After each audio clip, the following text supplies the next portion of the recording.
महादेव व पार्वती पुत्र श्री गणेश म्हणजे आपल्या लाडका बापाची घरोघरी स्थापना अगदी थाटामाटात झालेली आहे. तर या 10 दिवसात रोज कोणता पदार्थ नैवेद्य म्हणून ठेवावा असा प्रश्न जर पडत असेल तर व्हिडिओ नक्की बघा. तुम्हाला जो पदार्थ नैवेद्य म्हणून ठेवावासा वाटेल तो तुम्ही ठेवू शकता. पहिल्या दिवशी तर सर्वांनी मोदकाचा नैवेद्य ठेवलाच असेल. तुम्हाला रोज जर मोदक शक्य असले तर नक्की बनवा, पण रोज मोदकाचा नैवेद्य शक्य नसेल तर यापैकी पदार्थ तुम्ही ठेवू शकता. तर दुसऱ्या दिवशी गोड खोबऱ्याचा नैवेद्य दाखवावा. यामध्ये तुम्ही ओलं किंवा सुकं किसलेलं खोबरं त्यामध्ये गुळ मिक्स करून याचा नैवेद्य दाखवावा. तिसऱ्या दिवशी लाडवाचा नैवेद्य दाखवू शकता. लाडू आता बेसनचे, रव्याचे, बुंदीचे यापैकी कोणताही लाडू तुम्ही नैवेद्य म्हणून ठेवू शकता. चौथ्या दिवशी पुरणपोळीचा नैवेद्य दाखवू शकता. 5व्या दिवशी तुपातला शिरा करून बाप्पाला नैवेद्य म्हणून ठेवू शकता. 6व्या दिवशी खिरीचा नैवेद्य बनवावा.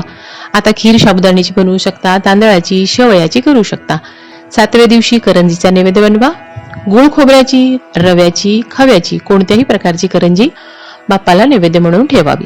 8व्या दिवशी तिळगुळ, गुळ पापडी, फळ, सुका मेवा, पंचखाद्य किंवा इतर कोणतीही मिठाई तुम्ही नैवेद्य म्हणून ठेवू शकता. 9व्या दिवशी पंचामृताचा नैवेद्य किंवा खडी साखर किंवा बर्फीचा नैवेद्य तुम्ही दाखवू शकता.